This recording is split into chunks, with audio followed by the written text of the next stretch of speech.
তার যে সন্ত্রাসী কার্যক্রম ছিল সেই সন্ত্রাসী কার্যক্রমে কিছু নমুনা তুলে ধরছি। তার সন্ত্রাসী কার্যক্রমের প্রথম নমুনা হচ্ছে আমাদের মেকানিক্যাল 19 বেসের যে বন্ধু ছিল সে কিছুক্ষণ আগে বলে গেল যে সে আসার 30 মিনিটের মধ্যেই ক্যাম্পাসকে সন্ত্রাসীদের একদম আখ্যা হিসাবে ঘোষণা করে দিয়েছিল।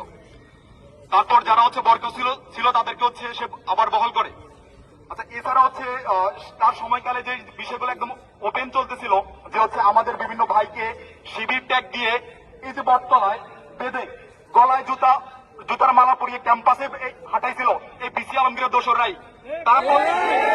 তারা প্রত্যেকটাই ছিল বিসি আলমগীরের অনুসারী এবং এর পুরস্কার স্বরূপ বিভিন্ন সময়ে তারা এখনো কুয়েটে চাকরিতে বহাল আছে।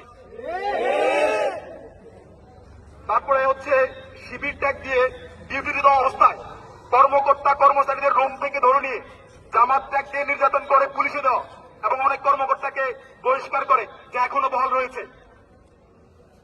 আমরা আমাদের শ্রদ্ধেয় শিক্ষক ডক্টর আরিফ স্যার গণিত বিভাগের অনেকে স্মরণ করছি।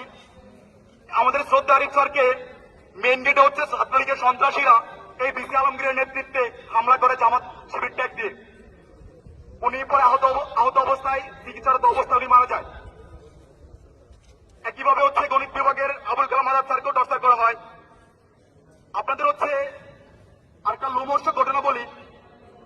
কুয়েট মেডিকেল সেন্টার থেকে কম্পাউন্ডার আসাদকে ছাত্রলীগের সন্ত্রাসীরা ধরে নিয়ে এসে একদম বিসির রুমে টর্চার করে। একটা বিসির রুম টর্চার সেল ছিল, কুয়েটে চিন্তা করতে পারেন। সেম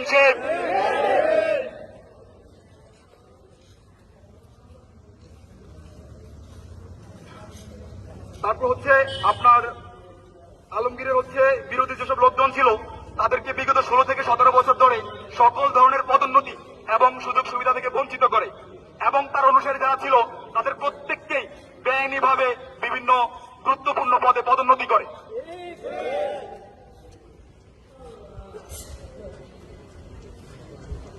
কর্মকর্তা কর্মচারীদের মিছিলে নারায়ে তাকবীর আল্লাহু আকবার স্লোগান দেওয়ার কারণে তাদেরকে নির্মমভাবে এই দুর্বার বাংলার হচ্ছে এখানে টর্চার করা হয়, তাও এই বিসি আলমগীরের নেতৃত্বে দেওয়া হয়েছিল। পক্ষ থেকে বক্তব্য রাখছেন মোহাম্মদ ফিরোজ আহমেদ। আসসালামু আলাইকুম। দুঃখ ভরা ক্লান্ত মন নিয়ে আপনাদের সামনে আমি এখন দাঁড়িয়ে আছি। আজ 15টা বছর আমি চাকরিচ্যুতাই ক্যাম্পাস থেকে আমার পরিবারের 4টি সন্তান সহ আমরা দুরবস্থার ভিতর দিয়ে বসবাস করেছি। বর্তমান দ্রব্যমূল্যের পরিস্থিতি আপনারা জানেন। সবকিছু মিলিয়ে কি অবস্থা একটা মানুষের। আজকে আমি ব্রেন স্ট্রোক করে আমি 4 লক্ষ টাকা দিয়ে আমি আপাতত আপনাদের সামনে দাঁড়িয়ে আছি। আমার কথা বলতে কষ্ট হচ্ছে। আপনারা সবই অনুভব করতে পারতেছেন যে একটা পরিবারের জন্য একটা হঠাৎ করে একটা চাকরি থেকে সাসপেন্ড করে দেওয়া হলে তাকে কি অবস্থায় দাঁড়াতে হয় এসে।